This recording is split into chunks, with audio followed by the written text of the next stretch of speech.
Wow. So, Oh, wow. so I started making this about a half an hour before class, so it didn't take a lot of time.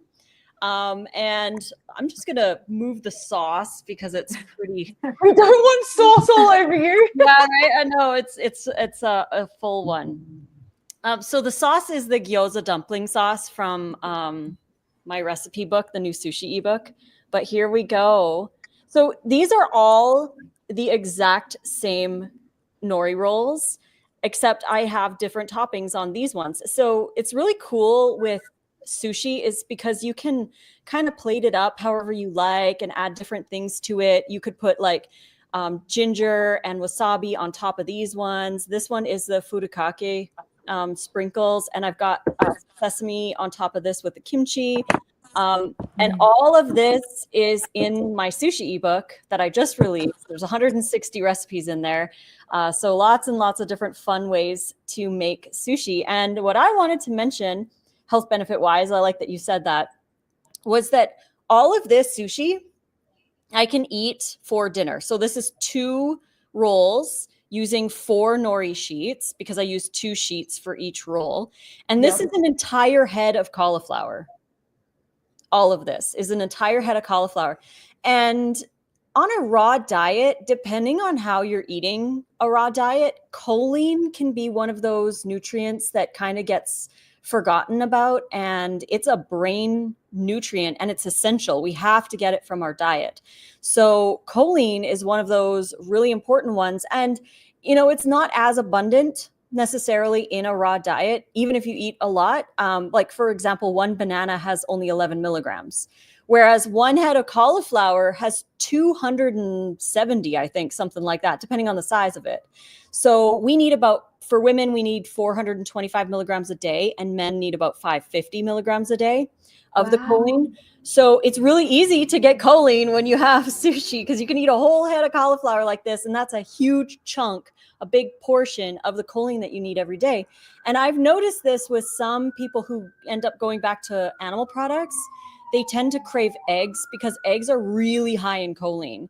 So sometimes it's just you're missing choline in the diet. And if you're not having a wider variety of foods to get more of those nutrients, cauliflower.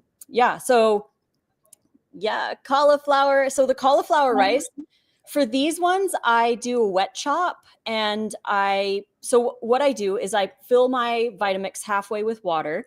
I put 500 grams of cauliflower raw in the blender. And then I pulse that with the water for 3 seconds, or just blend it for 3 seconds. And then I run it through a fine mesh metal strainer and squeeze out all the water. You could use a nut milk bag as well. That way it's fine. And they like stick together really well. They don't fall apart. And they're really, really high quality, solid sushi pieces. And then, you can put whatever you want inside. Today I have carrot, bell pepper, onion, and avocado. And then I have the kimchi on top and some other sprinkles. But that's Yum. that. Yum. That looks amazing. I'm so glad you mentioned the choline as well, because I notice I crave, out of all the veggies I crave, I will literally go days where I just munch on cauliflower with like dips. Like I feel like I'm really intuitive, but that's a much better way to get it in. It's so fun. It is so much fun to make the sushi. And when you get creative and start to play around with like different toppings and different fillings, like in the sushi ebook, we've got so many different kinds of sushi rolls that you can make, the different colors. Like we have a blue one, a pink one, red, yellow, orange, green, like all different colors and different fillings. We have the marinated lion's mane mushrooms. That's also a really good brain food as well. And then there's other things too. There's 40 sauces in there, like so many different things that you can make. But I love that information about choline, because not very many people really, talk about that. And it's a really important one to be mindful of, in our diet. Because, sometimes you just go about your day, you're feeling good or whatever. And over time, deficiencies can show up if we don't, proactively work on them. So, yeah. Yeah. I love that. And yeah, look, even the sushi book for sauces, I was like using your sauces on all sorts of meals. Like they were so incredible. So much skill there. So Aw, that looks thank amazing. You enjoyed that. Okay. you. Lisa, Miranda, did you no, say do you it have any took half questions? an hour? Yeah, it took just under a half an hour to make 2 rolls. So it really takes hardly any time to do the wet chop and then the squeeze. That's like maybe 5 minutes. And then I like just slice up a little bit of bell pepper, some avocado, whatever I want to put in there. And then I just roll them up and make the sauce. Was pretty easy. So yeah, about 25 minutes to make those 2 rolls. That's super fast. Yeah, Amazing. it's really fast. Yeah. It looks amazing. But I always notice with raw foods that the more you do it, the more like anything, it becomes natural. Like you Yes. don't think about it. Like when I make my sauces and dressings and stuff, people are like, oh, you get your blender out. I'm like, oh my God, it's like part of me. Like I don't know any different now. You've got to like show up for yourself. Exactly. And yeah, like you said, we get good at what we practice. So if we do it, more often, it gets faster, it gets easier, and we just go through the motions because it's our reality. So it's really easy. The only thing that would be a little bit more intense is if you have to like marinate mushrooms and then dehydrate them for it. But these rolls are really simple because I just put avocado, bell pepper, onion, and carrot in it. So it was like really fast to make it. But yeah, like you can make simple sushi, easy sushi, or you can make complex sushi, like with a glaze that you dehydrate overnight and stuff like that. So, it just depends on your time and your planning but you can make it easy. Did you add cashew? Sorry. I think sometime you would add cashews, right? Yes. So that is for the inside out roll. That's the one that has the cauliflower on the outside because it kind of makes it more sticky and it doesn't fall apart as easily. But when I'm just using the regular nori rolls, I skip that part. But yeah. Oh, great. So I Thank like you. this here. Koala Mama said here she always keeps some rough chopped collie in the freezer now and just pulls it out in the morning and leaves it on the counter. So that's a great idea. there's another option there. So yeah. Okay, Miranda. I muted everyone, so you'll have to unmute yourself, I think, there. Hello, everybody. Oh, that's me. Hang on. I've got the wrong person up there. Let me just bring you to the front there. There you go. Hello.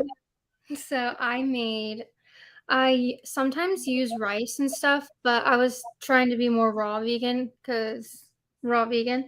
I did the kind of like a carrot pulp tuna because I juiced some carrots earlier, so I had some leftover, and then I added like some pickles and spices and herbs and stuff.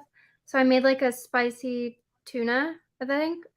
And I did avocado and cucumber, red pepper. I love red pepper. And then some marinated enoki mushrooms, which are very high in many different vitamins and minerals.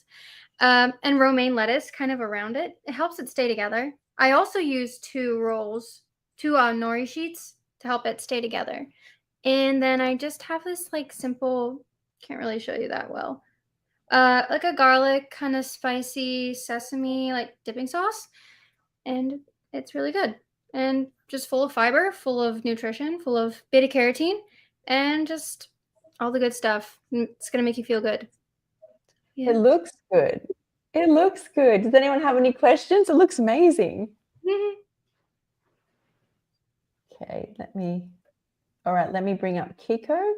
You enjoy that. That sauce looks so good, Miranda. Let me see. I think I have to bring everyone back up here. Everyone's is looking good. It's making me really hungry. Okay, here we go. Kiko. Hey, hello everyone. So I actually ran out of time, but I wanted to make this one. This is part of the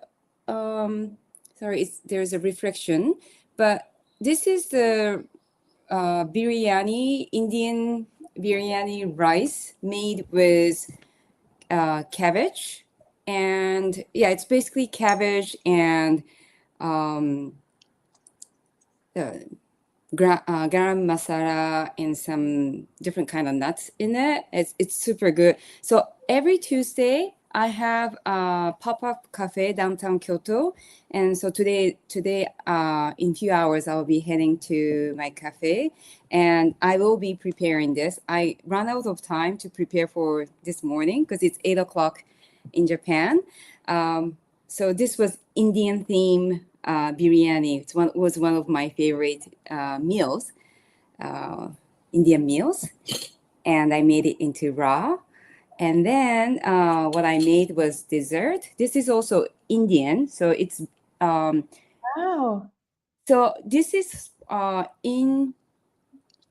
so the biryani that I showed, it's in one of the recipe in my Namado book. So that you can buy from my Payhip on Instagram. And this was part of the recipe that I shared from the Raw Vegan Bundle. The world's favorite food made it into raw or something like that, that title. So it was a group collaboration. And my favorite dessert from India is it's called besan laddu. And besan is the chickpea flour, and there's cardamom. And yeah, so I made it into raw, sort of like an energy bowl. And this version I called it was hemp seeds.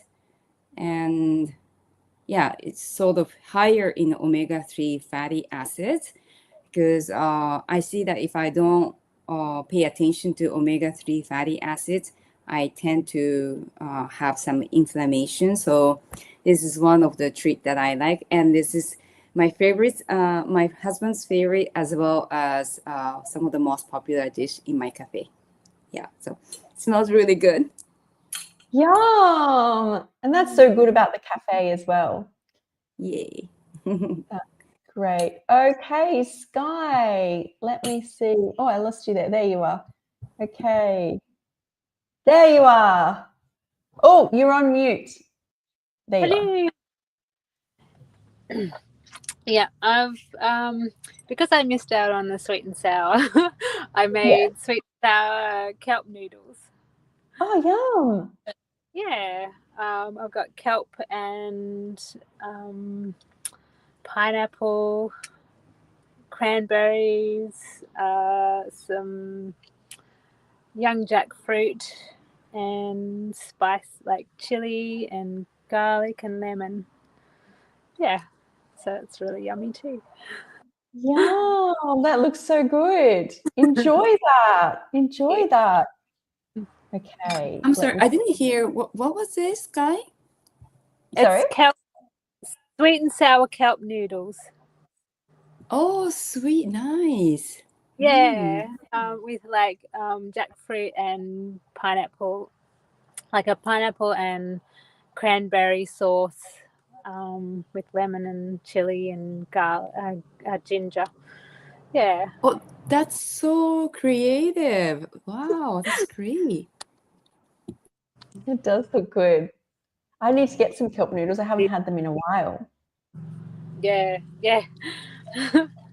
Okay, so let's, oh, pushing the wrong buttons here. One sec, that's blocking it. Here we go. Okay, Marabella, you're up. Oh, can't hear you. Okay. Hi. Hey! I was craving soup. I'm gonna try to show it. I was craving soup, so I made a Thai peanut basil coconut soup. Oh. And so on the top it has some zucchini noodles, and it also has a nasturtium flour. Someone gave us some nasturtiums, and they're sweet and sour. I think at the sweet and sour party, I was talking about the nasturtiums being sweet and sour. And so what I did is I chopped everything up. I chopped garlic, red pepper. I threw it in a blender with some cashew milk. I didn't have enough coconut milk, so I used cashew milk and coconut milk. and some garlic, some curry, a little bit of salt, and just blended it all up and threw in some peanut butter for a little bit of added protein. And it is, oh, and ginger. And so it's very zesty and spicy, and it's like comfort food. It's so rich and delicious. It's so good. It looks amazing and Yeah, it's sounds amazing. really, really good. It looks it. It looks it. Okay. All this food, yum. We could open a world restaurant. Okay, we've got Dulce. Let me add you. Hello, Hey. everybody. How are you? Good. How Well, are you? I'm great. Thank you. I'm glad to be back and seeing you all. Today I made pad thai, and I just took out the mushrooms from the dehydrator, and the rest, same as Lisa, like 15 minutes before we started the call, I just spiralized the zucchini and the cucumbers, and just chopped the veggies, and here we are. I blended the dressing with some lemon juice. I added just 1 tablespoon of almond butter and garlic. I put some serrano because I want it spicy. And usually I always have the crushed pepper added, but today I was like missing the serrano in it. And I blended with maple syrup and what else? I think that was it. Lot of lime juice, and then I just marinated. Usually, I like to leave it like absorbing all the juice, like for 1 hour or so. But yeah, this was my pad thai with broccoli and some red peppers, and the dehydrated mushrooms I marinated as well with maple syrup and some black pepper and the yeah date syrup I said, and some coconut. I mean, it's just a little bit, so I have something salty in it, and that was it. And I added some sesame seeds, and I'm gonna enjoy it so well once I let it marinate a little bit more. Yum. That looks so good and so simple. Guys, Yeah, it it's doesn't have so to be simple. complex. That's the great Same. thing about all of this. Yeah, I So like it. beautiful. Yeah, I am Dulce, you're in Mexico, right?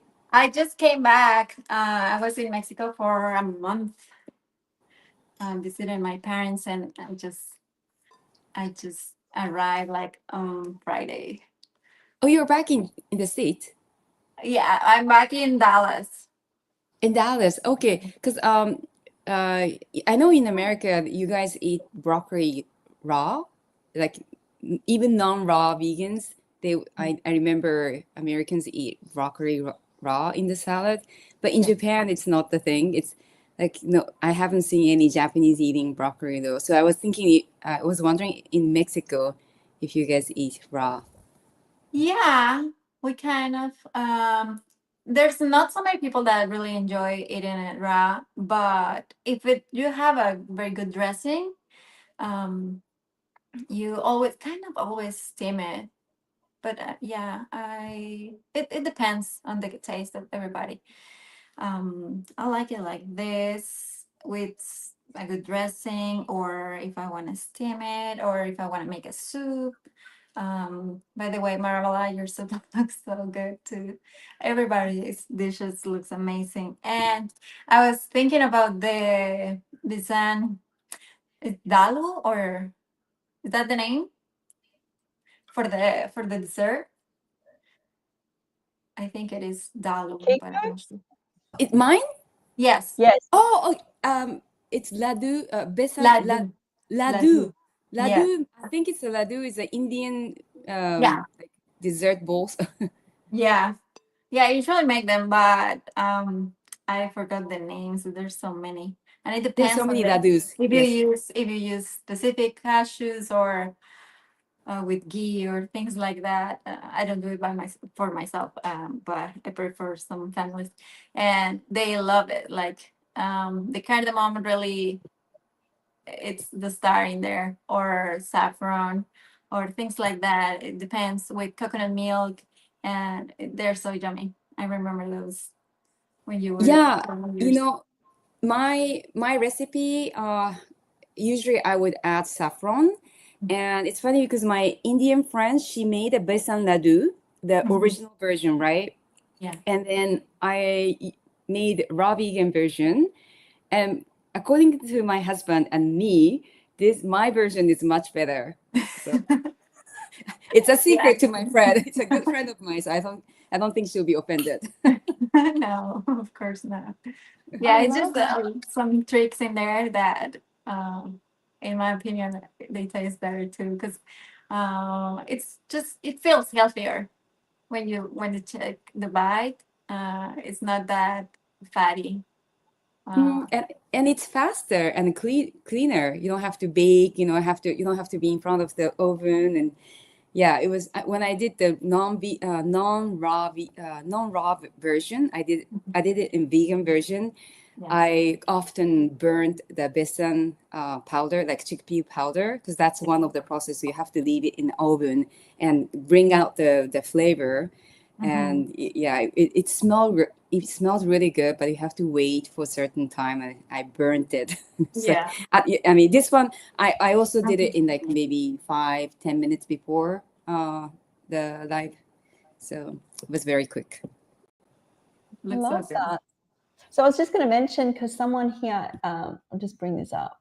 I cook mine, this is the broccoli with onions and garlic. And depending if people do want to have like a softer type broccoli and they're healing, or they want to be raw, is you just freeze it. And then in the morning you pull it out, it's softer, cut up some garlic and onions, put in the dehydrator with some soy sauce for a couple hours, and good to go. So there's always a way. It's just like, as we were saying before, your brain just changes. Like when somebody says like cooked, my brain only knows now how to do it raw. So it like defaults back, and then you feel better. Well, I feel better. So I just thought I'd bring that one up. Yeah. So, okay, we've got Kat and Sean. You're on silence. Let me bring you up. There you are. What's up, Hi guys? guys. All the food Hey. is so good. Yeah, so beautiful. So we Yeah. made, Kat's gonna move the camera. We made like a ramen, like a raw miso Ooh. ramen.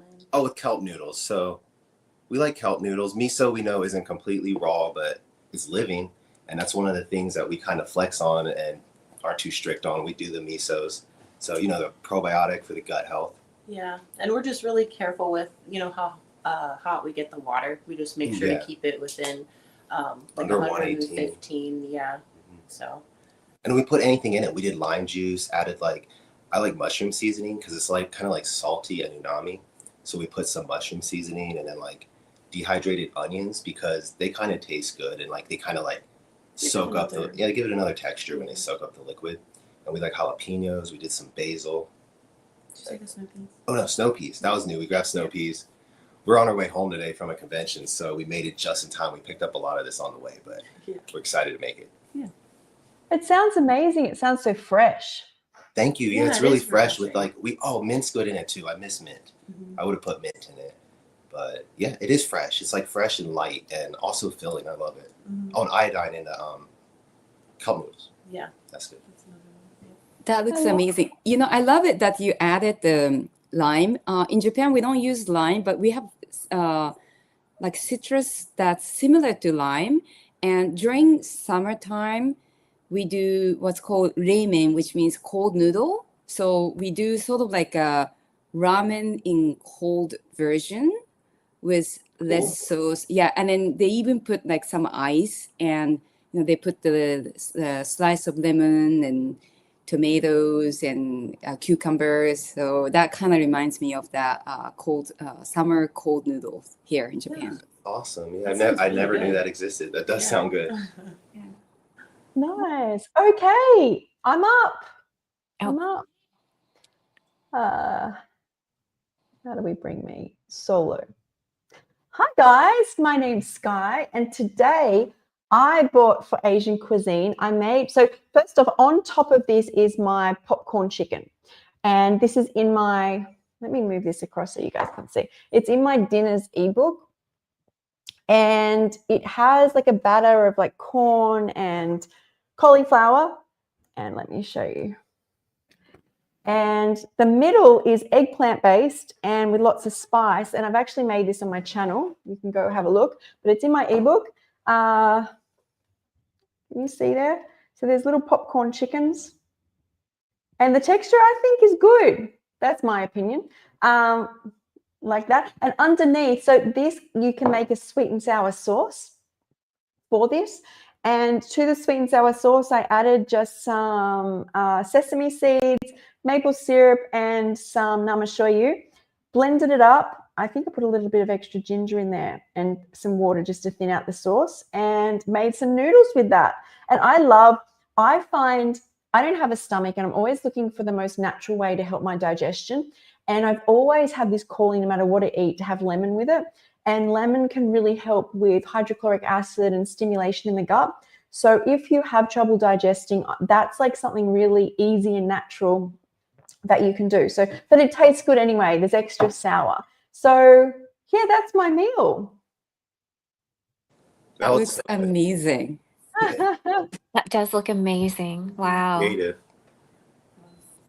Thank you. So I haven't good. tried How long it did yet. how long does it take for the preparation of popcorn A eggplant? day. So there's two parts to it. So you make the meat, and then you make the meat in the dehydrator, and then you make the batter once that's done. The meat can take anywhere 7 to 9 hours. It's not important that the batter is completely ready. It just needs to be able to take the batter. So once the batter gets dropped on, I do a double coat. So you need to have the batter in there for about 4 hours, and then you just drop it in again and put it back in till done. So I mean, I think another 8 hours, but I find with dehydrating time, and I think that's really important. Hang on, let me bring this up. Is like sometimes people will put on like dehydrate for the time that I specify, and they'll be like, it was so dry or it wasn't ready. And we live in different parts of the world. We have different dehydrators. We have different amounts of food in dehydrators. So it's really important to just like, when it looks ready, have a good look and see if that's okay to eat, because that's my meal. The preparation time of the butter, how long does it take? 2 minutes. Like you literally just, well, technically maybe 5 minutes, because you've got to take the corn off the cob, unless you want to use pre-corn that's already come off, because you just put in the blender and some chia seeds go into bind, and not long at all. And then that will thicken up as the first layer is being made. On the video I did on my channel, I did say you could use the batter to do like veggie, have the crispy veggies, and you can use it on anything really. So but this is a fun texture to have. I don't even have like a knife and fork here. So, oh my God, they all look so amazing. I know. I love the Marabella, the soup. I love that kind of thing. Like I used to get coconut curry and all that at restaurants. Yes. But that looks really good and actually really healthy. And I forgot to mention, I did add lime to the soup as well. So that's got all the flavors. Like it's very like savory and tiny bit sour, a little bit sweet, very just like coconutty, delicious. Yeah. Yeah. Love that. I like how we bring one topic, but everyone's so varied. Like everyone's, it's like an interpretation of people's creativity, and I love that. Yeah. So yummy. This is really good. I'm already finished mine. No. It was so good. I couldn't. I was like, oh, this is just. But it's so easy to eat a whole head of cauliflower. That was a whole head of cauliflower. Wow. So That's amazing. That I could do that. I mean, maybe if you made me some sushi. Maybe. Also, I was going to say, Miranda, if you ever do want to bring, like, because I have always said that this group is raw, but also high raw. And I know sometimes you have a little bit of rice or something. That's not, if that, you know, but that sushi looks amazing. Yeah. Well, I think for this, I would like to try to do more raw because it also expands my creativity because I normally kind of do like a high raw dinner, but I like to try new things. I'd like to do kelp noodles because I did last time. I did the shirataki noodles, which is from like, I don't know, some sort of tuber plant. But Konjac, yeah, it's a root vegetable.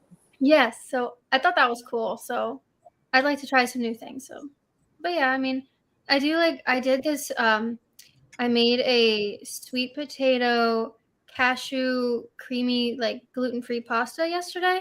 It was really good. I mean, it's not raw, but you could make it raw, like maybe with something kind of like a pumpkin or something like that, probably. But it was super good. We should have That a pasta. sounds so good. Like Oh, an we Italian should. theme. What did Yeah. you say, Miranda? We should try like an Italian theme. All the different like Ooh, types of cuisines. Yum, yes. I love that.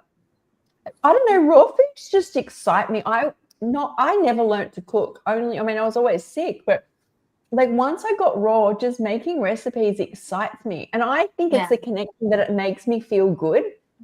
I think really I was unaware that I was eating foods for so long that never made me feel good.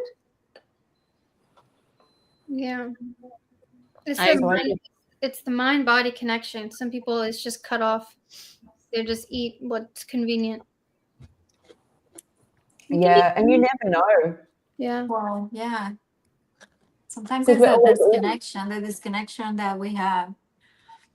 Now that we realize it, now we can enjoy it and amplify that with other different activities or whatever we enjoy in life, really.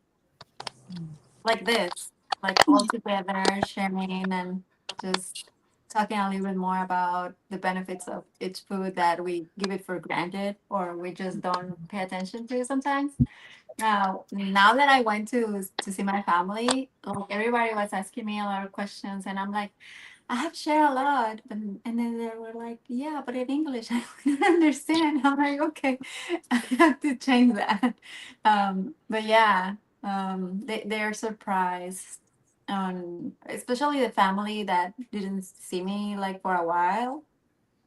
They were like, oh my God, Dulce, you look younger, or this and that, and like I was kind of coaching everybody that was reaching out, and yeah, it's so easy to be disconnected in the daily life if you don't pay attention to. But sadly, also a lot of health issues that I hope they can reverse soon if they decide to. Yeah, I'm so happy that we're all here sharing, and I love all your recipes, guys. And I'm Mexico interested is in such guys. The pineapple mixed with the cup noodles sounds Yum. interesting, right? Mexico is such a great place to be raw vegan. There are so many fresh fruits, and I remember there are great herbs, different kind of herbs as well. Yes. So easy. And I think all the countries, but yes, I was in heaven with the fruit. My kids told me, like the youngest one, he was like, Mom, I really like Mexican food and the fruits. And it was so funny because I was teaching my nephews fruits that they never saw, even though they have it every day in the supermarkets and everything. And I was like, okay, this is a jackfruit, and we're gonna open it. Oh, I love that. Yeah, and then he was searching, and he was like, okay, Tia, I think we need to put some oil in the knife. And I'm like, yeah, that can help. So all these little things and the fruits that sapodilla they never had, even my aunts, because people were coming to my parents' house to visit, and I had like the fruit buffet, and they were like, "Oh, what is this?" And I'm like, "I didn't bring it from where I live. Like they're here from the market." So It was interesting to show that, and yeah, it's so delicious, Kiko. The fruit, the papayas were amazing. I really miss those. The pineapples, like golden, like in Florida, they are like that. Yeah, things like that, that they were ripe. The mame zapote, so delicious. Mangoes, I was eating mangoes every day. Um, yeah, the herbs as well, on the salads and making dressings and things like that. Just sharing as much as I could to them. And yeah, it was interesting. It's And funny. I've lived in Latin Americas and traveled quite a bit of place. But the best mango I've ever eaten is in Japan. And we produce mangoes from Okinawa, which is the South Island, and also southern part of mainland called Miyazaki. And I had I work as a tour guide time to time, and I had a guest from New York City, and I wanted to share with them. They said that they love mangoes. I said, well, I have to let them try it. This is in season now. And it is a little more expensive here for certain fruits, like especially mango. But when I let them try, they said that, well, this is the best mango I've ever eaten. I mean, they all said the same thing, because it's funny because they're from New York, but they traveled quite a bit, like in Peru and Costa Rica and of course Mexico and some of the Caribbean islands. And they said that the ones from Japan it just kind of melts, and it's just you don't chew, it just kind of melts in your mouth, and then the aroma is so intense. So when I cut a Miyazaki Japanese mango, I don't like to throw away the mango skin, because I just want to keep it in my kitchen counter. I have to be careful with the small insects, but it smells so heavenly. People would never imagine that the best mango could be from Japan, but they put so much effort into it. Yeah, I have to try that. Mangoes remind me of Christmas and summer, because in Australia we have Christmas during summer, and as soon as mangoes start coming into season here, they're like everywhere shop wise, and you buy a lot, so it's all around you, and every time I smell it I think of Christmas, which is really lovely. So, but I haven't tried a Japanese mango. Yeah, they started to export some of the Japanese fruits, like especially Japanese strawberries. They're like a white strawberry, like light, like pink strawberries and red strawberries. And if you search on the internet, you will find it that there are American people trying Japanese fruits, and strawberry is one of them. And they could be quite expensive, but I was quite impressed that they were able to export something so fragile, and export mostly to New York, California, Florida. And I think they are exporting Japanese mangoes as well. I'm gonna search that. Yeah. In this tomato sort of great glass house that I work in, they've got all different varieties of these small. Lost her there. Hang on, am I on mute? Hang on. She might have lost. I'm not on mute. Okay. I was going to say, I wanted to ask everybody, what is their number one thing they love about Raw? Just like, what's that one thing that like motivates them, loves them, draws them? Is their draw card? Lisa, what's your number one reason? Oh my gosh. Draw? There's just so many though. It's hard to pick one. Geez. I'm gonna go with hydration. That's probably one of my tops. I mean, like I said, I've got so many I could pick from, but since I can only pick one, hydration I'll go with.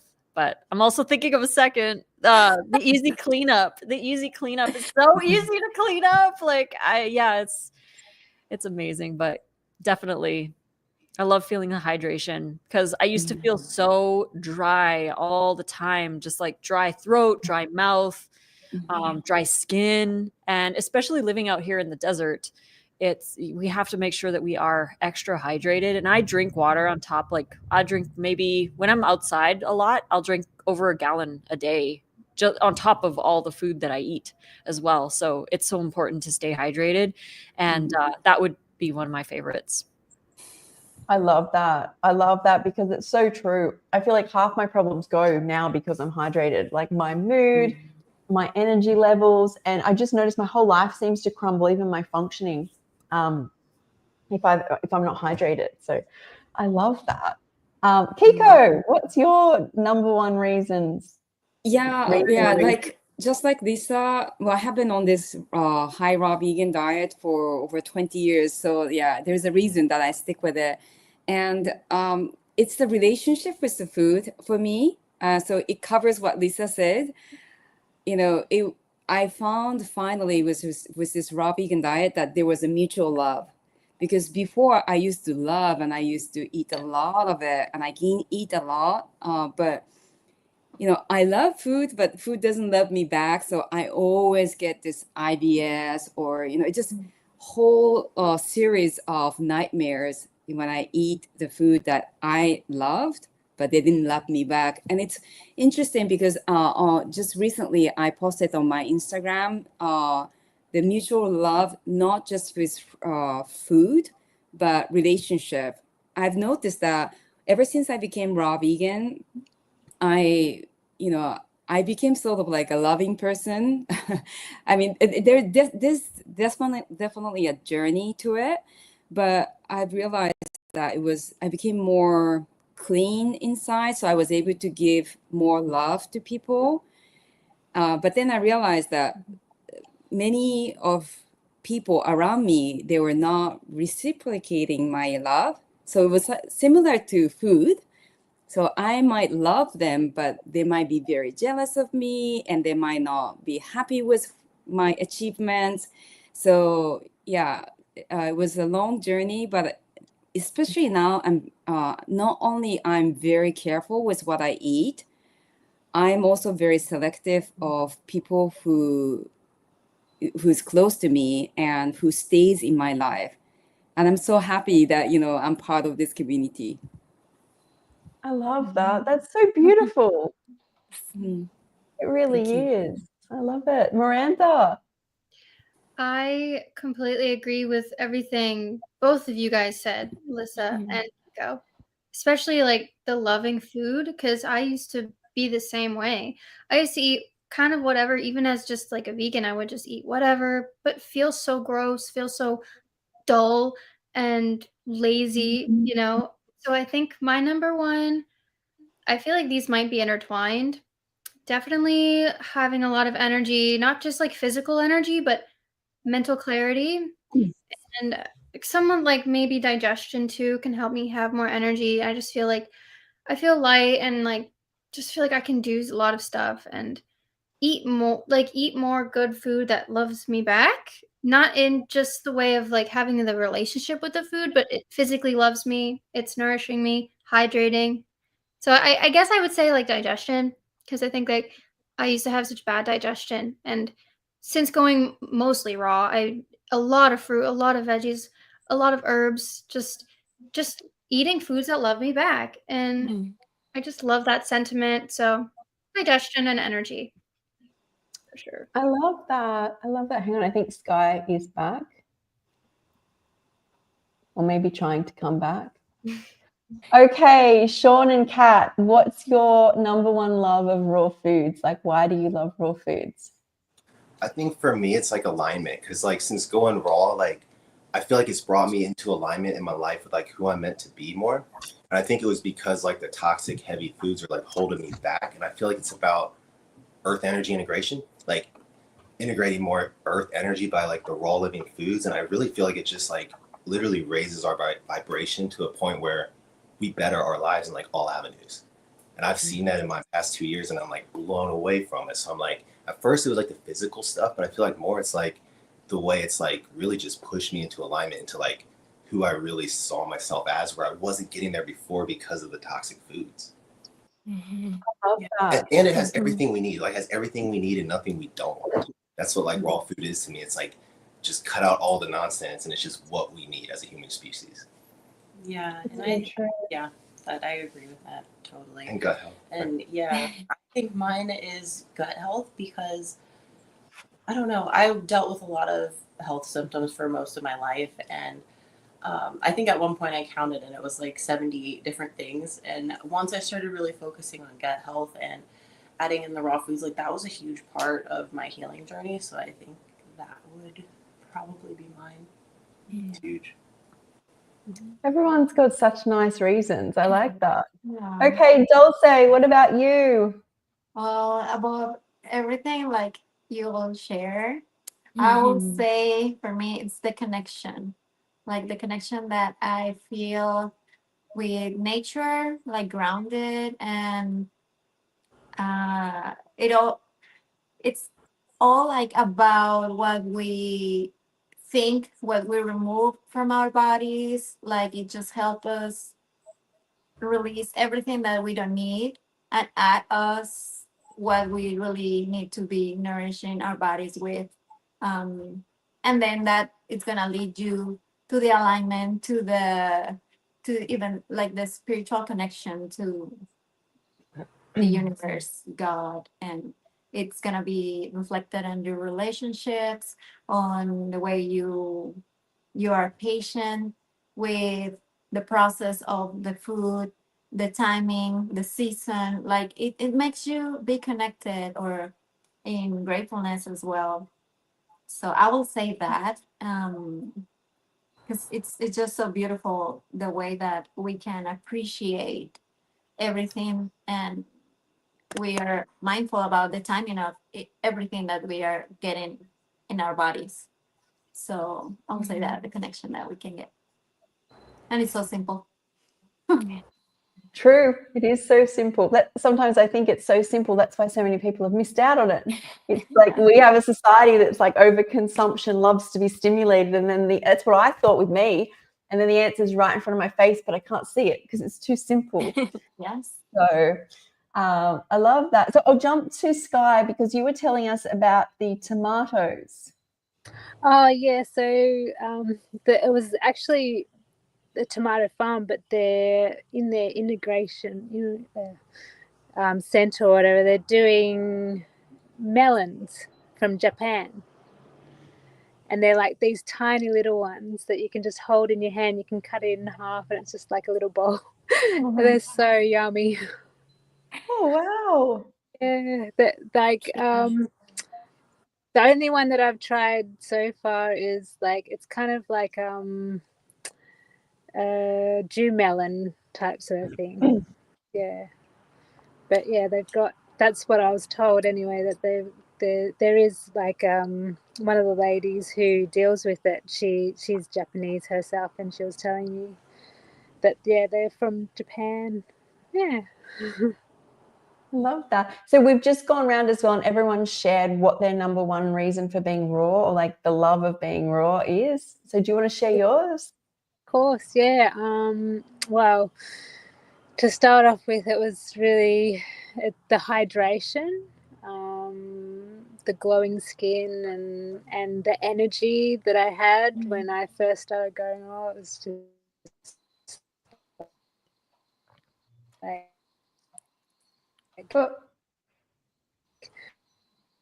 I think it's cut out a bit. Yeah. It blew me away. Oh, there we go. You cut out a bit there. We missed it. Oh yeah. So the raw energy. I don't know where I got to. So hydration, raw energy, and what was it? Yeah. So which was quite, blew me out of the water with it, and with the energy, and it sort of gets. You have to get your brain around actually not having that heavy fullness. It's like you're full, but you're like light and you've got energy that you can just do stuff. Yeah. But yeah, absolutely connection, and I loved the community, love the people in the community. We need a whole episode on this. I'm thinking, what everything. Yeah. But yeah, very much aligned to everything, because I feel like even more now than ever that I can manifest like so much quicker and so much easier in my life. Yeah. So, yeah. Beautiful. Okay, Marabella. Yeah, I definitely appreciate this, our group that we get together once a month. Because I'm the only raw vegan I know, like in my real world, in where I live. And so, but what I noticed, what I love so much about the raw, just what everybody said, the love, Kiko, the love that comes in when you eat raw, and how easy it is to tune into that love vibration, and then from there everything shifts and everything changes. And I feel like it's because you're connected to a part of nature, like you're eating nature, which makes you want to be outside in nature. And then when you're eating raw, you are so full, but like not full. You're content. You're not overly full. You're content. And I developed just by making, well, I'd always cooked for my family. So I'd always been making food. So I just kind of ate what they ate, minus the meat. And then when I started being raw and cooking, not cooking, but making my own food, that was that felt so loving. Like, wow, I'm making something and I'm feeling good after I eat it. And then my relationships in my life got better, um, significantly better as I started taking better care of myself. And I had way more compassion for others because I felt so good, and I could like sense how they were feeling, how other people were feeling so much easier because I could I could feel their feelings, but I didn't have to take them on. Like I knew that was a choice. So my intuition got stronger. Um, my brain got clearer. Um, Sleep is better. So the whole day is better after your sleep is better. Digestion's better. Elimination's better. And so it just, for me, I say it's the frequency. I love the frequency of raw food. I love being like, I am high raw, which means I do have some cooked. And I definitely notice the difference. When I want to be more grounded, I add a little bit more cooked, like towards the end of the night, maybe to sleep. But I love being raw. I feel like at some point I'll be like all raw for sure. It's definitely for me the energy, the frequency, the vibration.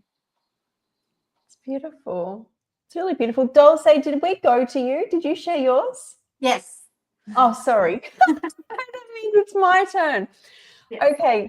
I am going to say it gave me life. Like literally, if I eat raw, I have a life. And if not, I'm in bed sick. And I notice it. And you can call it like frequency alignment.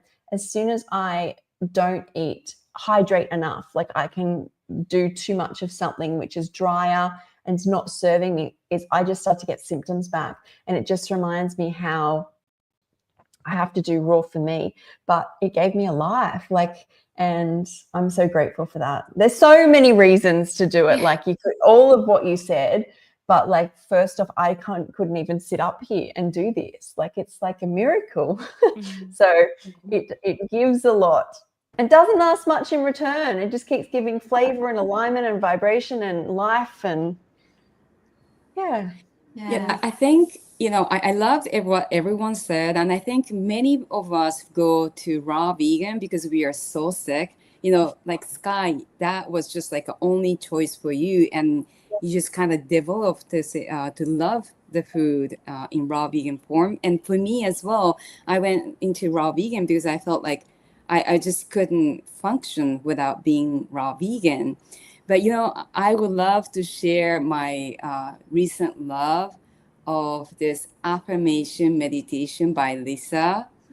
It is just out of this world. How many of you have listened to her affirmation meditation? I haven't yet. Oh my haven't God. yet. Okay.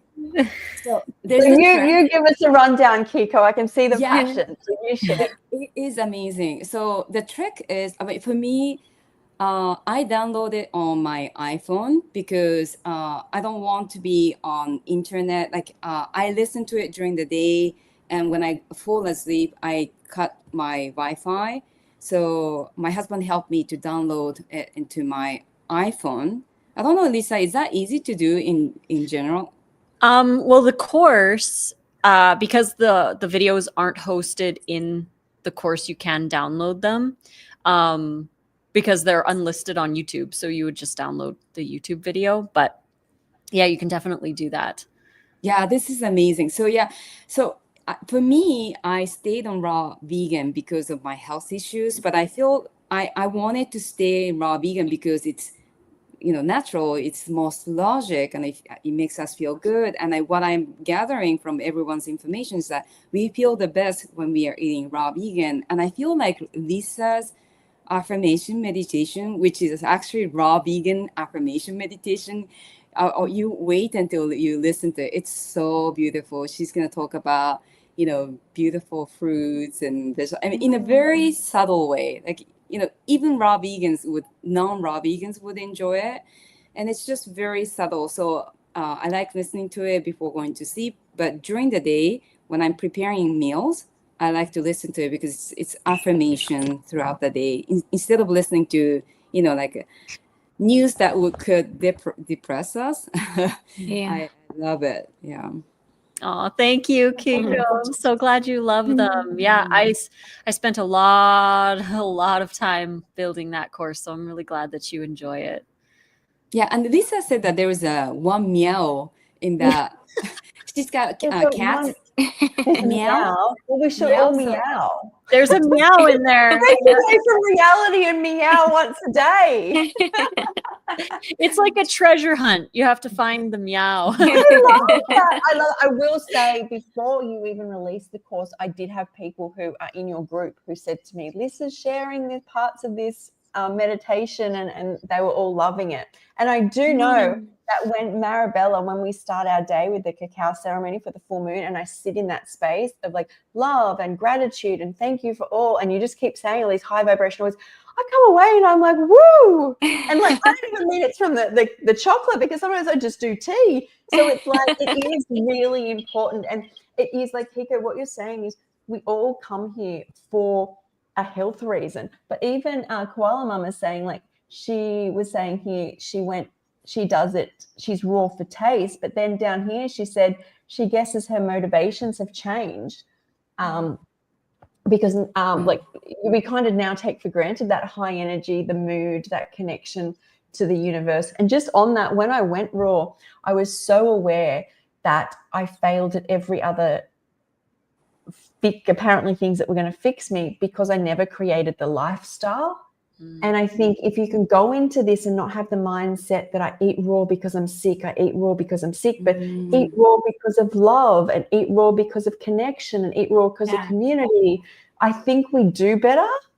Yeah, I agree. it's all about the intention. Yeah. Like if you keep saying the word sick, it's still a low frequency word and it's still in your vocabulary. I never really say it anymore, except when I open a video and I say I was sick. But if that's the only time, is like I find I like to climb the vibrational ladder. Yeah. So, okay, I wanted to ask, what were some of your favorite foods that you had that were favorite Asian flavors that you had before you were raw, and have you made it since you've been raw? And I know we all bought recipes today, but you can't make all of them, so is there like an experience or something that you used to like? It used to be your like go-to. For me, Asian food is very comforting, like Thai food on a Friday night, or growing up, we'd go to the local Chinese Fridays. So is there, Lissa, what was yours like growing up, or something that you loved? Yeah, so for me, it was the Chinese takeout. That was a big one for me. Before I went raw, I had like my favorite takeout places that I'd go to multiple times a week. And there was one dish that I really would always get, was the really fat noodles with the ginger beef. That was my thing. And so when I went raw, I created something that I call Ginger Belief, and it is in my meal plan volume 2, and it's basically just cucumber noodles with cauliflower that's been frozen and thawed, and then kind of like your popcorn chicken recipe. It's, you coat it and you dehydrate it, and then you dip it in a sauce that I dehydrate for 24 hours to condense the flavors. It's like orange juice condensed in the dehydrator with other spices. It is so good. It's one of my favorites. And yeah, that was one that I needed to replicate, because I really will have it like, I don't know, maybe like 3 times a year, because it's not like it's like intense, but you have to plan for it, and then you know the stuff, but it's definitely worth it, and we like to have that. But yeah, sushi was another one. Sushi was a huge one for me too, and that's why I wanted to write the sushi ebook, because I just love Japanese food so much. So yeah. It's quite amazing that your sushi book and those sauces, it's like eating so like Asian food. Like it really is amazing. I did see, is this a different recipe, or is this the same one? Did you do like a sweet and sour Asian recipe? What would it have been? Do you remember? I don't know. Maybe it was the ginger belief one. I remember I used to see Nate rave about it after eating it, and it'd be in like a Asian box, and he'd share that's the ginger belief. Yep. Right. Yeah. And it looks like, to me, this is what my brain's doing. It looks like sweet and sour chicken. Yes. Okay. Yes. Similar. Yeah. Like, this is the best. And I've seen him do interviews, and people are like, what's the best raw food you've ever had? And he talks about this one meal. So yeah. Okay. We're on the same page here. Yeah. That's the one. He loves that one so much. But again, like, that's another thing with the raw food. There's like so many recipes that you can make. Like, we have over 1,000 recipes now across all our ebooks. And so sometimes it's hard to even choose what to make, because there's so much. Like, people say like raw food's boring, but I'm like, no, it's like hard to choose. But at the same time, yeah, like, it's just so much fun to explore. And that was another thing that I wanted to say about my love of raw food, is the variety. How now that I'm a raw vegan, I have eaten more variety every day pretty much than I ever have in my entire life. Because before it was just, wheat made different ways, animals made different ways, fat, oil, salt, and, like pasta and pizza and all that is just wheat and tomatoes and cheese. And, it's the same stuff, just formed in different ways. But now as a raw vegan, like, I'm eating such a wide variety of different plants. And that's another thing that I really love as well.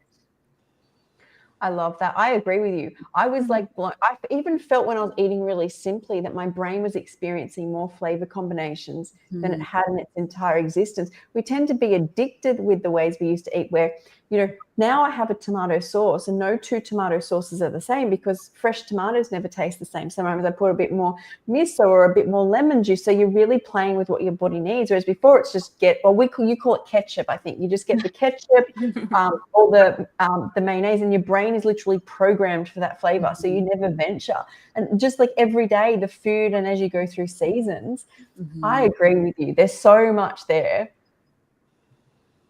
Yeah. So, okay, Keiko, what's yours? What's your that you remembered that was Asian and comfort food, like growing up or before you went raw? Oh yeah, there's so many, and I go through phases. So I'm sorry, I'm not giving the right straight answer, but the first one that comes to my mind now is okonomiyaki, which is like a Japanese pizza. I love that. Oh my gosh, it's so good. That. Did you try my recipe? Not yet. I have. I'm So so get excited. onto it. It's all good. So as I say, I work as an interpreter and guide, and this peak season is ending. So I'm really, really excited to try now. I have a little more space to try your recipes. I mean, your 160 recipe from the sushi book, it was very overwhelming for me. But I'm so excited. You know, I did print it out because it was just, you know, I want to make sure that I respect this book and go through the recipes. But I've made my own version of okonomiyaki in dehydrator. So okonomiyaki is great. It's basically it's lots of cabbage and then like a ginger flavor to it. And then the sauce is very important. So Lisa, who is the sauce queen, Sauce queen. only the Robbie We could agree on that.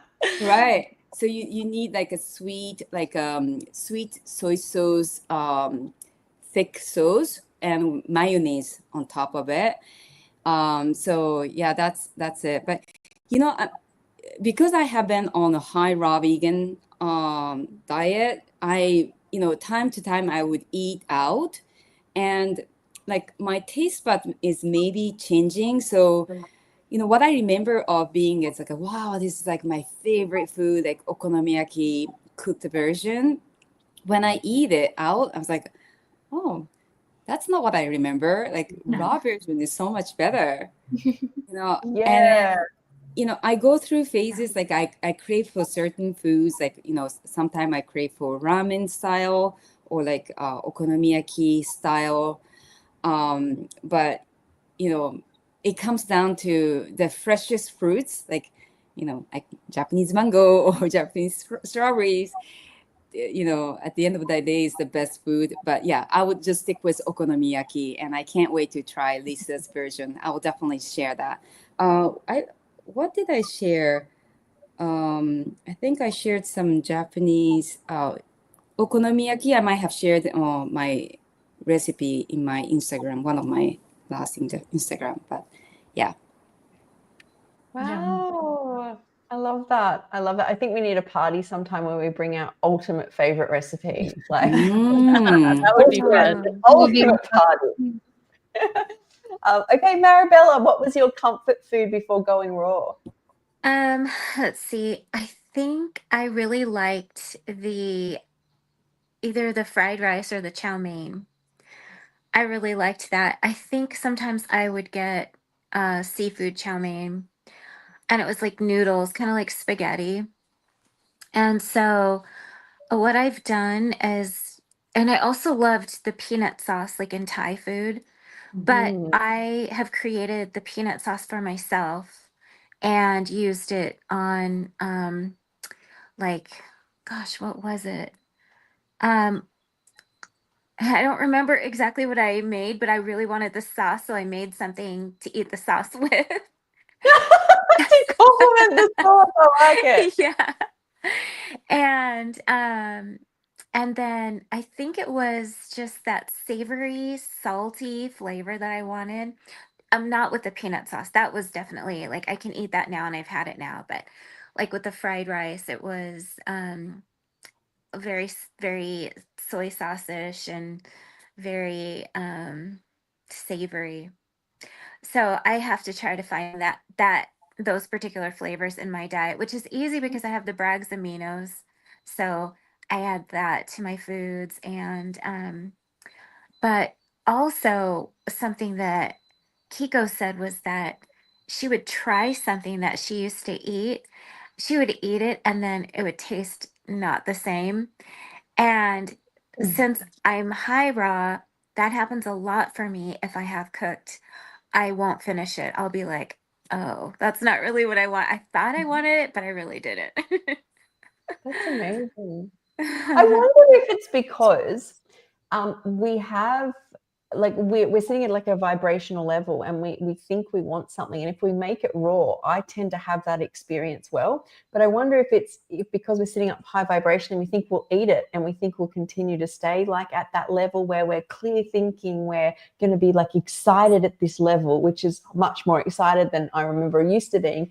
And it doesn't hit. Because when I was blown away, like when I first was raw, and I was just making even pizzas out of just blended celery, and I'd eat the pizza, like dehydrate it, make it, and I swear I was having like a pizza experience where it's very far away from what pizza is. But I do hear often about people having that. They go back to cooked food and it's never what they were expecting. Right. So, yeah. Okay, Miranda, what about you? What was your comfort food before going viral? Well, I wanted to kind of talk about what you were just talking about, how certain foods that we can basically kind of put on a pedestal, like, oh, this was so good. I love this. I love that. But I think what you're talking about is having a certain food that you used to like, but make it as you are now, kind of bring it up to your level, Yeah. which I think raw food helps you do because it just has so much more flavor and so much more natural. But I've actually went vegetarian when I was 14. So I did a lot of vegan stuff when I was quite young. I got like the vegan sushi and vegan fried rice. So I'm thinking like for me, I used to get those vegan spring rolls, kind of like egg rolls. Oh, yeah. I have not tried to make anything like that, but that would be something I would like to try. I make sometimes it's not fully raw, but I make those rice paper wraps. Yeah. Yeah. I like to make. I put in some sautéed tofu, a bunch of veggies, some fresh Thai basil, kind of like that Vietnamese sort of rice paper wrap I like to do. So maybe try to make that raw vegan somehow. If there's some sort of raw vegan wrap, maybe like they have those coconut wraps. I think are they raw Yeah. vegan? Yeah, I they think are. I so. think I've had those. Actually, you guys know Daniel McKinnon. He sometimes is part of it. He has an aloe vera Irish moss wrap that's like that. Mm. Oh, wow. He made it happen. So yeah, Wow. definitely go check out Enzymes. Right. Yeah. Oh stuff. yeah, he's so creative. I feel Yeah. like he would do something like that. He made Yeah. like these raw vegan pierogies. I'm like, what? I Oh my know. gosh, no Nuts. way. Yeah, I he's have to super go find creative. him then. My husband Mhm. loves pierogies. Yeah, they Yeah. look good, but yeah, I used to get the vegan fried rice too and stuff, but I really stay away from fried rice and stuff most of the time. If I would go out to eat, I would just get like the sushi rolls or like the rice paper rolls. But yeah, I mean, I love everything, basically Asian food, but Yeah. Miranda, I love how you said that we would take something and try to bring it up to our level. That is so good. yeah, That's what we do. I don't want to go Uh, back to like a lower level, even though like something can be nostalgic, like even eating like peanut butter and jelly, like we want to make it as we are now, not as we were. So I that just try. helped me so much. That helped my brain really like Yes. click. It clicked in. Yeah, but That's that's kind so of what we related do, to the right? emotions that we were feeling when we were eating those things. Like Yeah. there's this relationship that we need to like um understand and let go. And yeah, we can always substitute and create something healthier that you Right. can digest Like, better. there are thousands of plant foods. You know, we don't have to gravitate towards the same thing that is just overused and overprocessed and just over idolized in the Western society a lot.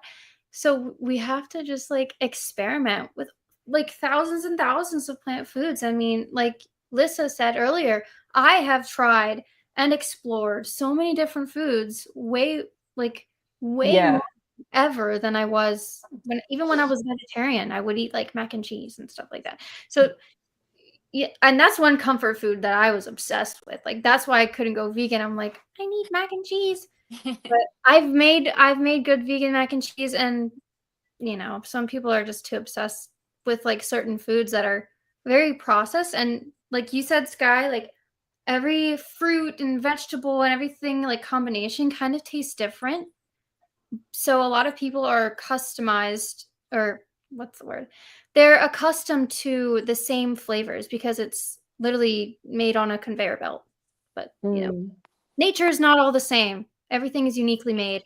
So we are uniquely made, and we got to eat like we're uniquely made. Yeah. Well, that's why I think my ADHD brain was made perfectly. It's just normal because I want different experiences all the time, and raw foods gives that to me. So it's not, you're not actively seeking like addictive tendencies or feeling bored because there's just so much there. Another party I think we should do is we each have to bring a food or foods that we just don't eat or haven't tried. Like we don't eat, so that we like push ourselves into like a space where we're having foods that like we've thought we're like, and like in fact it's that Daniel's I've always go, oh, I'm gonna make that. There's always things I'm saying I'm gonna make and then I just don't. And I think we should do a party where we do something which we don't usually have, or a food we don't usually buy. Yes, like the opposites kind of party, or like like something like I would never make. Like I've never made a raw vegan like wrap, like putting it in the dehydrator and all that. Like I would love to do that, and I always say I'm There gonna you do go. that, but I should actually do it. I would actually do it for the party because Oh no, I will actually do it. we gotta hold each other accountable on trying. That's right. Yeah. It's like why I love the bundle. When I do the bundle is because I try all these foods and then I come away and I have all these new skills of what I'm going to do with my sauces and my food now. So it's like we need it. We need each other. Yeah. Yes. Okay. So who hasn't shared? Sky and Sky? Yes. comfort Yes. Like I used to love making tom yum and then like tom kha as well with the coconut milk. I haven't made it since I've been raw, but yeah, that sounds really yummy. And other than that, yeah, the sweet and sour and the satay was always my go-to as well. Yeah. It's so interesting how so many people's comfort foods, I know we are talking Asian comfort foods here, but are Asian foods. Also, anyone listening is if you're craving something and you can't find a recipe and you've only got a few ingredients, you can always ask ChatGTP. If you know you want it has satay, you've got some peanut butter and tamari and garlic. What do I do? And well, this one that I made today, the sweet and sour, I can just make it into satay by putting a bit of tahini in it. There you go. And then it's yeah, satay. I love it. Okay, Dulce, what was your comfort food? well, it was a lot, but one that I really like used to eat, it was the yakimeshi and mango rolls, but they were fried. Like they had something, and then it was fresh or it was fried. I can't remember, but it was with mango, and I really enjoyed that. But it was mostly because of the sauce, and always with serrano and soy or whatever, and something spicy with the rice and the mango and all the veggies. But that was it. A lot of oil that then I had to remove from my body, and it was like, oh my god, do you remember when you were eating all this fried food? Yes. Oh. There you go. Yeah, but there's no need. There's no need to use oil the same way. Like you have to know how to get the fatty acids and the omegas, and that's it. And the soy, like you can substitute, and all the dressings. I'm so excited to try Lisa's. I'm gonna dive into it. Yeah, so yummy. It's like going to But those Japan were- without leaving your home. Say again. It's like going to Japan without leaving your home. Yes. The new slogan. And you know what you're putting in your body, and you learn. That's right. Yeah. That's right. And the kids learn. That's right. And interesting talking about Liz's book is during the bundle, this feeds into my comfort foods is there's a couple, but growing up, I would put sweet chili sauce on everything. So you get me any comfort food like barbecue pizza, I'd put sweet chili sauce on it. Get me pad thai noodles, sweet chili sauce. Anything. And then I made Liz's sweet chili sauce. So there's a lot of photos of recipes that I just put sweet chili sauce and I kept making it. Like I was like, get up each morning and I just make it again. So I had the bottle. So you really can go back there and experience that. And it tasted so much like it. And sometimes that's all we need. So it's just about finding a replacement.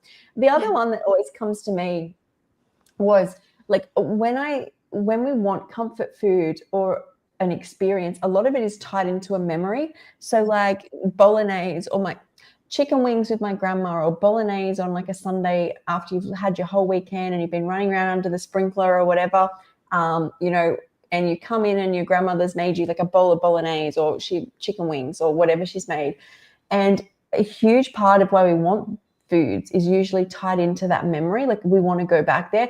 And I realized that very early on. And that's why I never ran away from wanting to create foods. I wanted the experience, but I didn't want to feel like crap. So a lot of the things that I create would be shaped and taste like things. Like one of the things that I made, speaking of sweet chili, a lot when I first went raw, when I ate really, really simply, was what I call sweet chili noodles. And the sauce is a bit different every time, but basically tomatoes, bell pepper, some chili, dates, lemon, and garlic blended, depending how sweet I wanted it on the day, or because I ate really simply until I got myself back on my feet. And it did the trick, and I always felt good. And a lot of the times when I would get a cold or a flu, instead of I know a lot of people do like juices and fruits, I would always crave savory so much. And I'd always go, it was like my go-to. It's like sweet chili for me. So yeah, that's a bit of the foods. I'm glad you like that sauce. It's a good I one. love it. It's so good. It's definitely so good. I mean, speaking on that, what is the ultimate like recipe that you've actually ever tried that's been raw? Go, Lisa. Like, I mean, you said the ginger one, but we were talking Asian. Like, what it can be at a restaurant. It can be usually it's what I've noticed. It's never at restaurants. Not that I've been to many. It's because you know what you like and know how to do it. Right. Oh my goodness. I have. It's just so funny because there's so many. For me, I'm gonna say the wraps, because the wraps are next level delicious. They're like the everything bagel one. That's the one we make the most because I have it memorized. So if we want to make wraps, I just walk into the kitchen and I have all the weights memorized. I just chop it up and get it in there. It's like 15 minutes to make 2 wraps. But the wraps are by far my absolute favorite because you can put anything in them. We do like cashew cream cheese that we make and we ferment at home, then followed by lettuce, carrots, red onions. Sometimes we put our own fermented pickles, like fermented cucumbers, on there. And Nate makes this chickpea salad. It's so good, a sprouted chickpea salad that we put in there too. So yeah, that would have to be mine. And in the sushi ebook, there is the red pepper kimchi sauce. It's a condensed one in the dehydrator. That's my favorite sauce. That one and the katsu sauce. I'll make the katsu sauce and I'll just put that on my wraps too. But yeah, there's just so many. I can't even think. It's like, oh, there's just too many. Yeah. But for restaurant, I'll say restaurant. There was a restaurant in Portland, and we've eaten at a lot of raw restaurants. And this one in Portland, they closed, which is unfortunate. But they had like a BLT. It was like a seed bun with the cashew cheese. They had eggplant bacon and mustard or tomatoes, lettuce, and red onion. And we would always like add more to it. Like we'd buy them, and then at the truck we would add another extra couple slices of tomatoes, more red onions, like to make it like super big. But whenever we would go to Portland, we would buy like 8 of them, spend like $200 to get these little sandwiches, but they aren't open anymore. It's sad because a lot of raw places close because people don't, they don't support enough, and it's a lot of work to make raw food for multiple. Like it's easy to make it for yourself, but when you start making food for like 10, 15, 20, 50 people, it's a lot of work. Yeah. Yeah, I would agree with that. Okay, I like that experience. Dulce, what about yours? What has been your ultimate raw food experience or meal that you've had? Raw vegan, right? Yes. It's so interesting, but you know what? Like the way that you can make like an Indian dish, but raw vegan, that was just like heaven for me. Like, yes, I can do it like this. So the chickpeas or something like that with the mix of the masala. Like my mouth is watering right now. that's one of my favorites too. Oh my gosh. Yeah. Yeah, that is like, yes, I can have it raw as well. Like that was one of the moments where I was so happy. But it's so hard to just choose one. But that was like the top, I will say. Because it's so. Ooh. Did we lose I'm Dulce? here. The camera went off there. You got so excited, your camera went off. Okay, Sky, what's been your best raw vegan experience where you just gone, wow? Gosh, I don't know. Like, I guess my best experience was when I first started with my. Can you see? Yeah.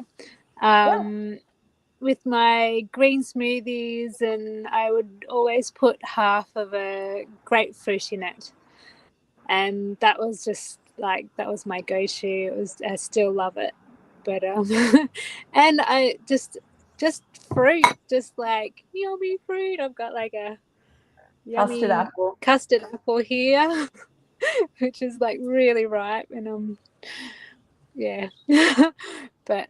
I love it. I tried one of your recipes. And I mean, because are you able to hear me? Yeah, no, I was just saying I tried one of your recipes when you came to the raw party. Did I? Yeah, custard. And because in Melbourne I used to go to raw food meetups, like the desserts were always phenomenal. I'm sure. What did you make when you came to the raw party that I tried? It was like walnuts and.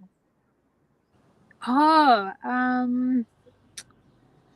was good. That? I don't know, but it was good. Oh no, that wasn't the. I can't remember now. Your like bliss balls were really yum too. They are good. Okay, Marabella, what's your best experience of raw foods? So right now, so it changes. Sometimes it's just that watermelon because we don't have water. I live in Washington State, so we don't have watermelon all year round. And it's that watermelon that I was dying for. That was so sweet, so delicious, so everything. That I love that. And then also, so I've been making wraps, but I've been using lettuce. So lettuce, and then I'll take hummus and put Dijon mustard in it and mix it up, and then put it on the lettuce, and then any vegetables that I have, plus like olives, Greek olives, peppers, green onions, whatever I have, cauliflower, everything goes in there, or I'll put it like in a heavy, dense leaf, like kale, I guess, like a big, thick, that looks like a big elephant ear. Oh, the collar.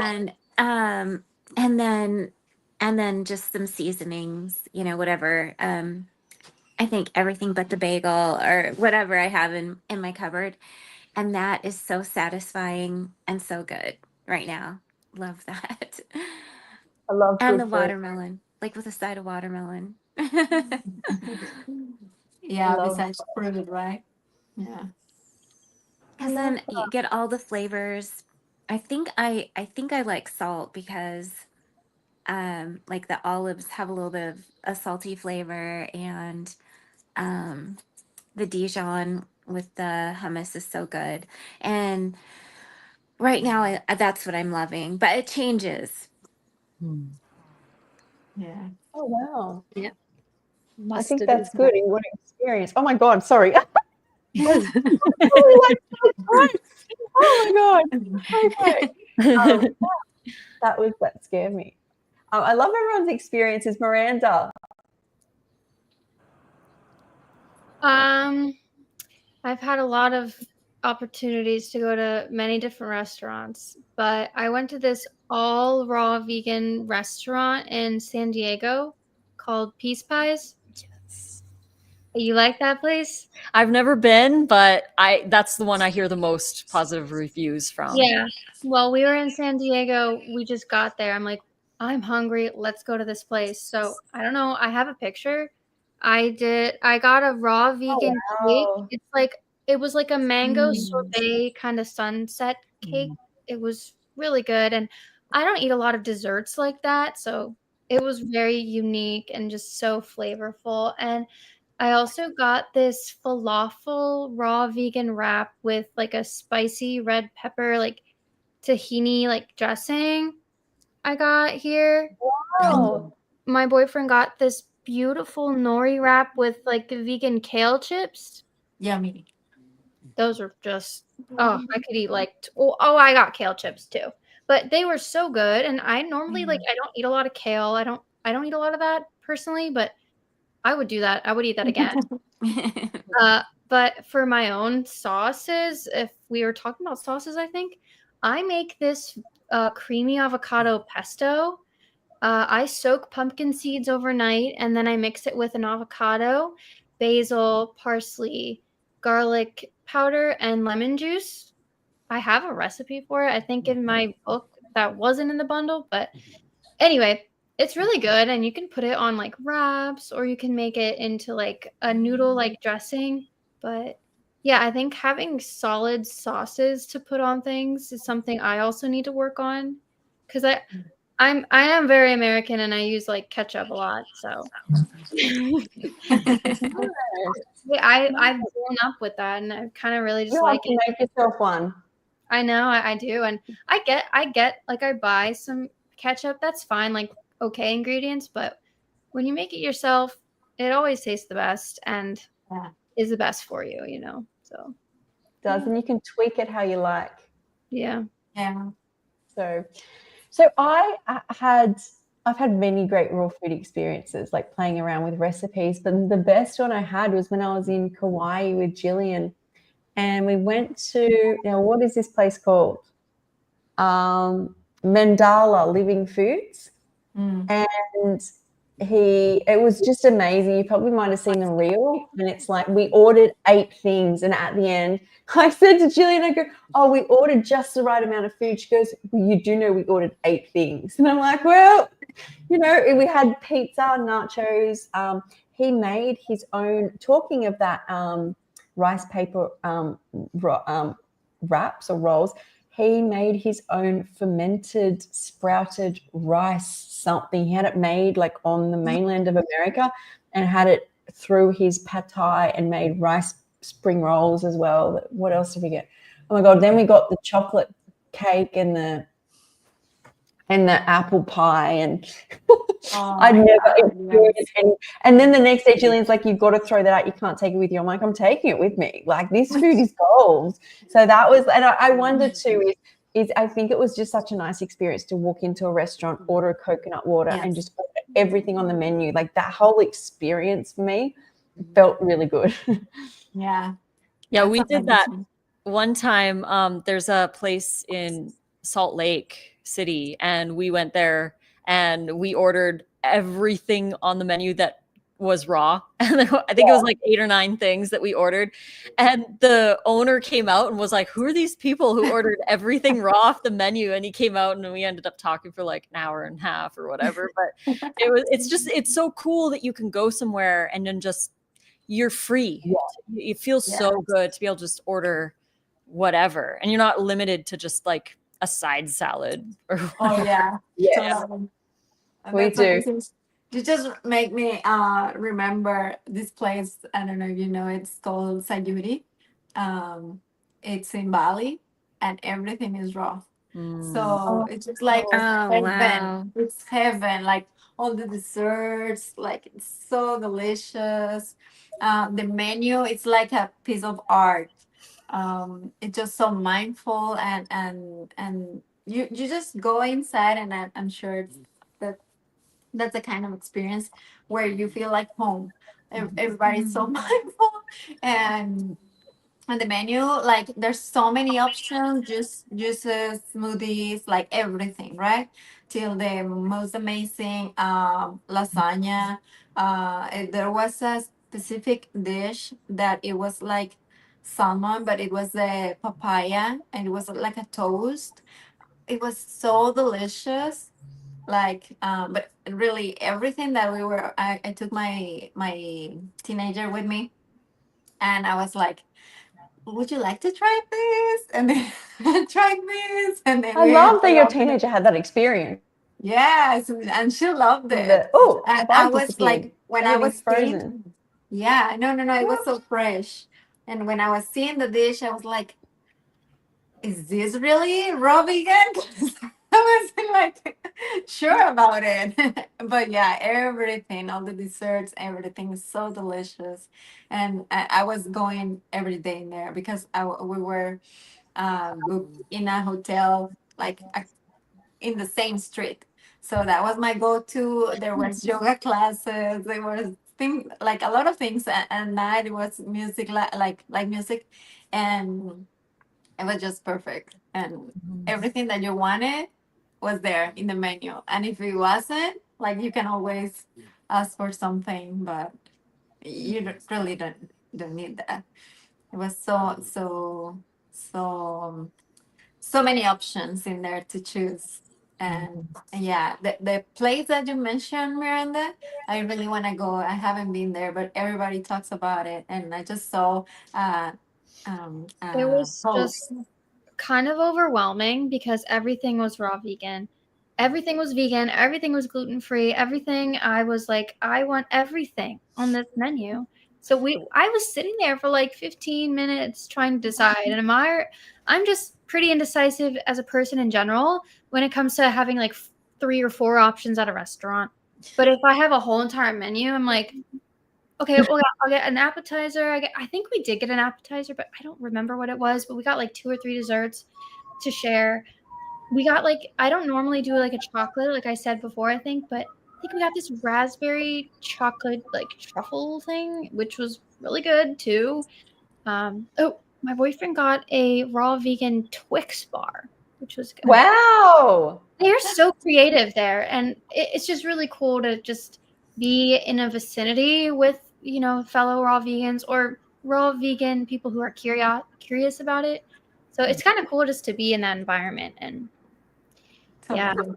Well, that's what we're trying to do here is make it feel like we can come together and eat, and it just feels like very natural. Like that's what you get, that experience in a restaurant, right? Where it feels really, really natural.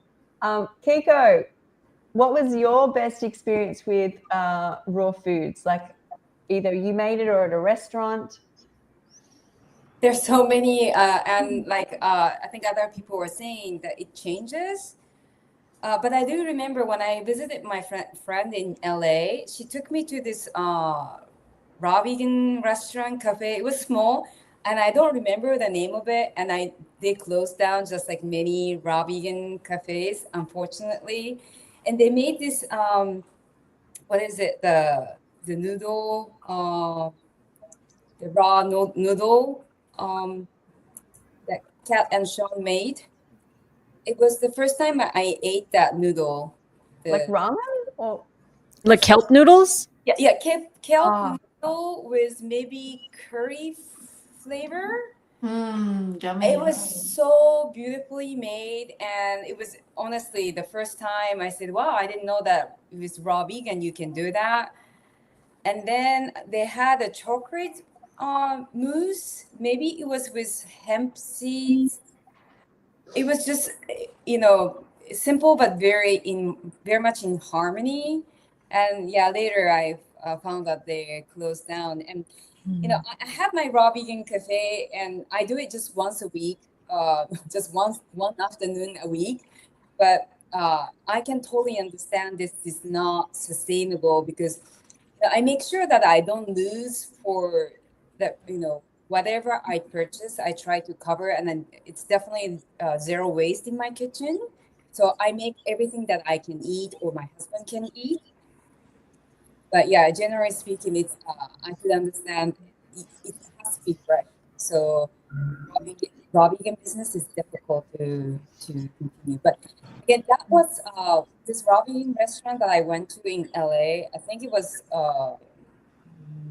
7-8 years ago. So if I eat it now, I might have a different taste buds. But yeah. all those years you've been making raw food, now you're the excellent chef. Yeah, every time I eat my food, like, serving to clients, I always make sure that I eat with them just a little bit. So that, yes, so make sure that it's in a good harmony. Because, and I go, wow, this is so good. Every time I feel that way. So I feel that That's so my guests. beautiful. That's beautiful. I just wanted to bring up this. So someone asked, what was the restaurant called in Bali? Sayuri. How do Sayuri you- Healing Food. How's that spelt? SAYURI. There we go, Meredith. There's the restaurant. Okay, so we're getting towards the end, guys, and I wanted to bring up what we're going to do for next month. What's the theme? We've brought up so far, we could do Italian, we could bring a food we never make, a recipe from a food we hardly ever use, or we can do a favorites, like whatever our favorite is. That's what I've heard. You guys can give me more options. Oh, Miranda, you're muted. Oh yes, I know. I realized that after talking, but I think we should try to do like out of the comfort zone kind of thing. I think that would be really, really enlightening for all of us, not just for us individuals, but everyone else around. Maybe we can get kind of inspire each other to try new things and explore in the kitchen. I like that idea. So we're saying out of our comfort zone, or are we saying make a food we've never made, or what are we going to call it? I mean, whatever is short and jingly and can, be fit in a thumbnail, out of the comfort zone, or I like it. We've never Yeah. made this before. yeah. Yeah. New I I experience. want to try to make a raw vegan cheesecake. I've never tried that before. Yeah, I made raw vegan cheesecake. Mm. I made a raw vegan pumpkin pie cheesecake. Oh, wow. Extremely delicious. You Yum. knocked the ball straight out of the park there, Miranda. What's the cheesecake? I've made a raw vegan cheesecake, so I need to make something I haven't made, like a raw Yes. vegan wrap or something Yes. very different. You might be a rap girl. Maybe. Yes. You never know. Once we I make like it. this idea. Can I say that wrap? Again, we are putting the spotlight always on Lisa, but I made my own version of hand wrap, because I used to make my wrap myself, but it was always hit and miss. And Lisa had a very series of YouTube video to explain, on top of the exact ingredients, she explains what needs to be done. And let me tell you, this is definitely a saver for me, working as a guide. I love going hiking. And I feel like on raw vegan, before I had to, one of the biggest reasons I was high raw vegan is because I couldn't find the food or I couldn't sustain with raw vegan meals that I knew. With that wrap, it lasts for such a long period of time. It's amazing. One day I actually forgot that I made it, and it was sitting there for 2-3 weeks in the room temperature, and it was just perfectly fine. And also that was just wrap itself. It was just sitting in my dehydrator. But once you wrap it and put it in the fridge with all the veggies and pate that you might want to add, it lasts. For some reason, it lasts longer than like fresh vegetable. You would just put it in the fridge. I don't know why, but yeah. So that's definitely that hand wrap made me possible to go out of my home for several days comfortably. So Melinda, yeah, definitely. Yeah, I go hiking and stuff a lot too, but I guess I always just bring like fruit or dried fruit, something very simple, and I don't have to do a lot of stuff beforehand. But I'm going on a vacation in like a month and a half, so I'd like to try some new things I can bring along and be healthy and encourage my family to be healthier too, and not stop along the way at fast food places. You know what I mean? So yeah, that's good. And thanks for all that info.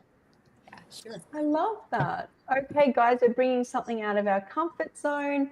And thank you, everyone, for coming and everyone watching. It was beautiful. It was amazing. I love doing these. I love connecting and sharing recipes and talking to you guys.